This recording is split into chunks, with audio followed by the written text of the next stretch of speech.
Oh, snap. I just realized. So I wasn't muted because I don't have any video. I wasn't added to the stream. Alrighty then. So it's okay.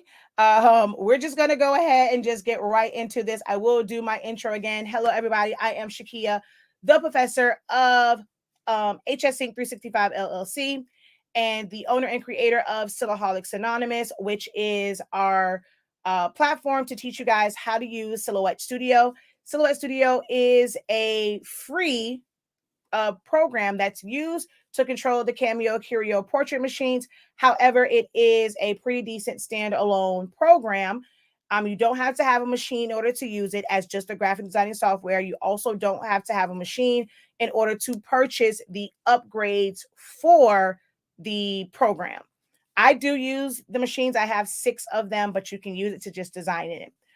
I originally was doing this as just 3 days of free preview. But if you did not see my live video earlier today, I have been fully monetized on Facebook, which is a great feat in of itself.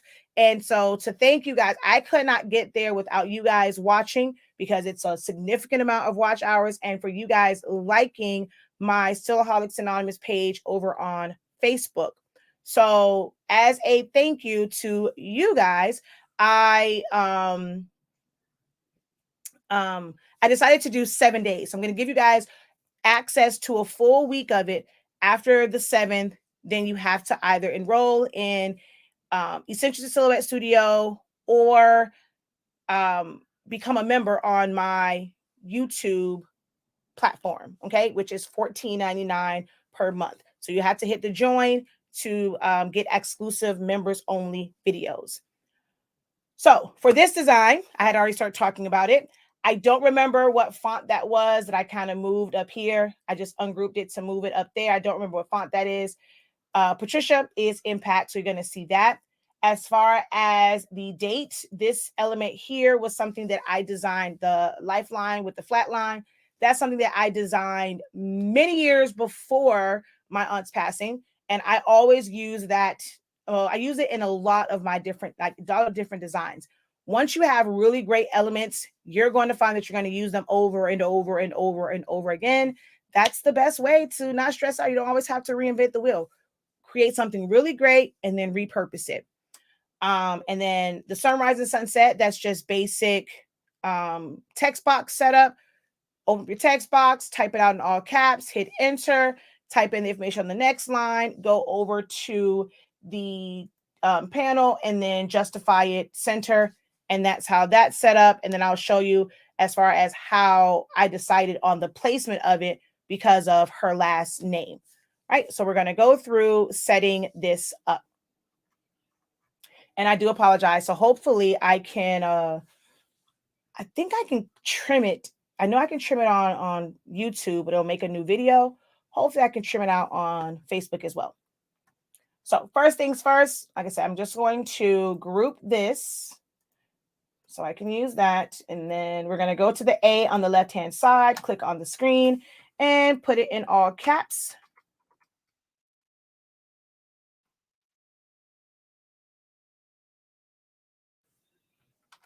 Did I spell my auntie's name right? Yes, I did. I know it looked weird because I guess it's not in what's name. So we're going to type that out. I'm going to select it, go over to the A on the right-hand side, and I'm going to type in impact up here. If you have, like, let's say you type this in, you type in impact, and it doesn't jump to it, it's a glitch in Silhouette Studio. Then you just have to scroll. It's just weird. There's no telling when that glitch shows up and when it doesn't. So we're going to type that out and make this just a tad bit bigger. So I did connect it. I'm not going to adjust the spacing on this or anything. Just going to make it a little wide. I'm pulling, always adjusting proportionally by pulling from one of the corner nodes, never from the center or the top and bottom. And then I'm going to go over to my offset panel right here. And we're going to go offset. I want it to have sharp edges just like the original. So I'm going to go to corner. And you have to decide how thick or thin you want it. In this case, I am going to leave it at the default. If you don't want the offset to touch, then you're just going to decrease the distance. Okay, and the letters will appear to be separated. But I'm going to just leave it at the default 0.125. Actually, let's just go 0.12 and then apply. I'm going to fill this with color so that you can see these two elements. So there is the name and then there is the outline.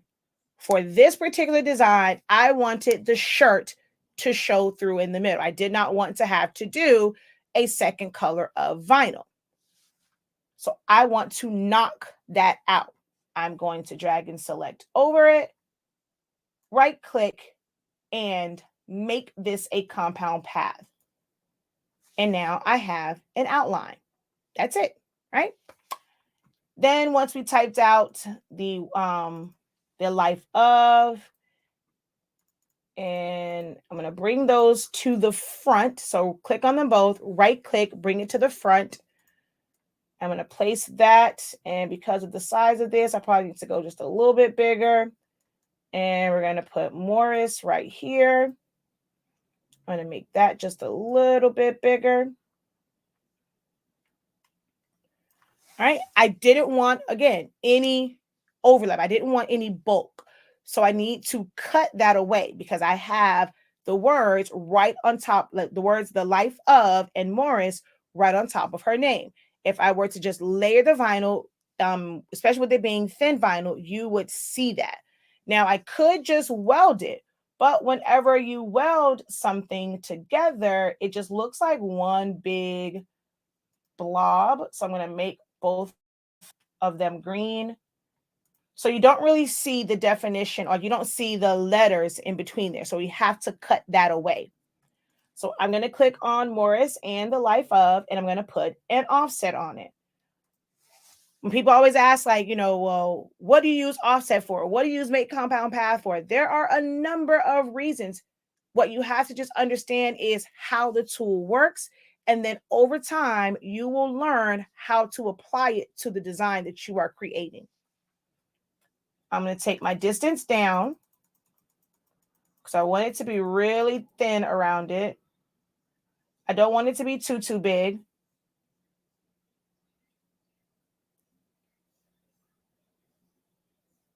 I think I clicked too many times. I'm going to have to go back up now.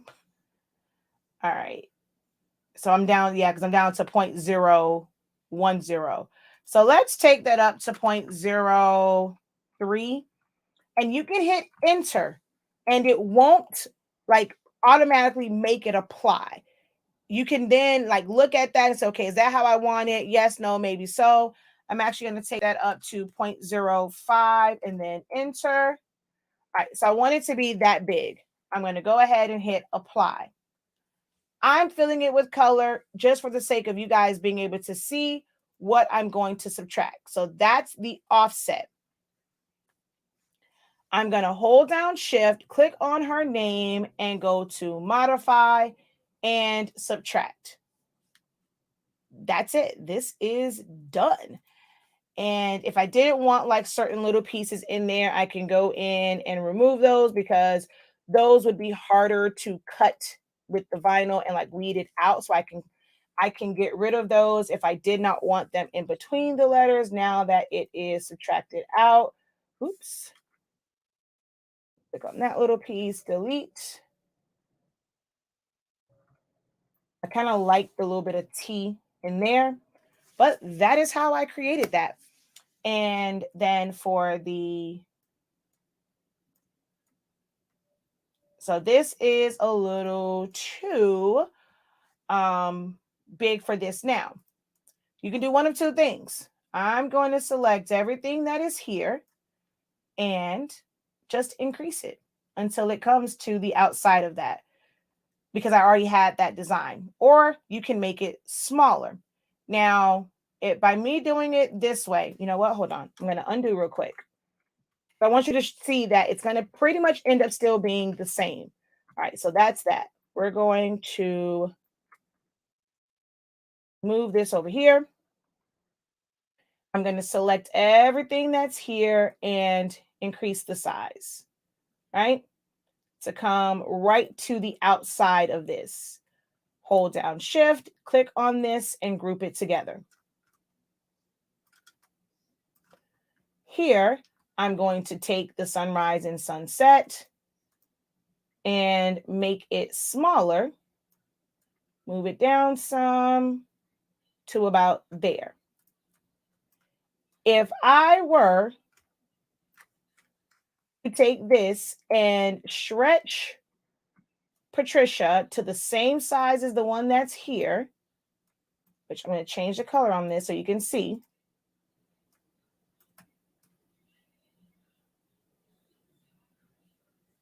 It ends up being about the same size anyway. See? It's a little bit off, but for the most part, the letters are the same size. If I were to take this one and shrink it down to the size of this one,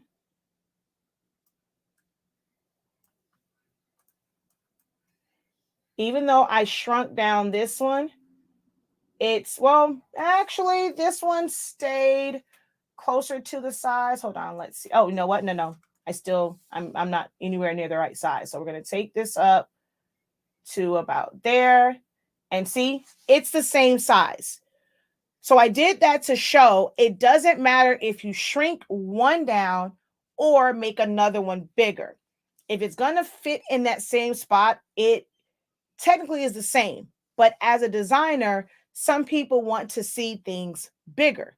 Even if you're going to make it smaller for the final one, you want to design it bigger. Whereas some will just make the adjustments to go down. It comes out to be the same thing no matter which way you do it. So that's why I wanted to kind of show both ways so that you don't think that there is one way of doing it. Like, oh, okay, well, if I want to bring this here, I have to make the main part of it bigger versus making this part smaller to fit in that area.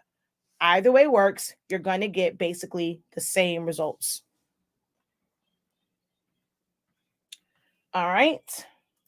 So that's that. That is how I designed that for my aunt. One of the things I did notice was the amount of space, like here. I guess I did do it a little bit smaller. Here you can still see the inside of the A, like all the internal letters. Here you can't because the offset was so large that it took it away. Again, that comes down to what all do you want to see as far as your final design. So if you wanted to see more of those, then your outside line had to be a little bit thinner, and you would adjust that when you did your offset. Normally, my students know I tell them to always duplicate so that if you didn't like something, you can easily go back. I did not do that this time for the sake of this video, so I would have to do it all over again, which we're not going to do. You just take your offset down to a smaller distance or a shorter distance if you want to keep the middle part intact and not have that cut out. Okay.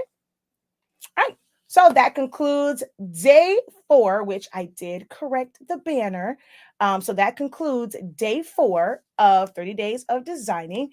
You guys will have free access to these tutorials for 7 days as a thank you for helping me become one of the only, I can't think of any other person that is a crafter or creative content creator on Facebook that is fully monetized. Normally it's like the pranks and the lifestyles or cooking channels and all of those. And I did it without ever being sponsored. So I thank you guys because you did it. So as a thank you, this entire week is dedicated to you all. So thank you again for joining me. Don't forget to visit our website, shop.hsink365.com. That is where you will find all of our printing supplies for sublimation and pigment ink, as well as be able to sign up for my classes. I do see someone's asking, how do we access the class? Once you sign up, it's on the Academy site. So it's not, if you've signed up for all of my other Essentials, this is not that. It's a totally new course. So you have to enroll in that. It is $83.65 on the website right now. And you will see all of those playbacks. Once you go into it, it gives you all the instructions on how to access the playbacks. Okay. All right, y'all. Until next time, have a great one. Continue to unlock your creativity and be ink credible. Peace.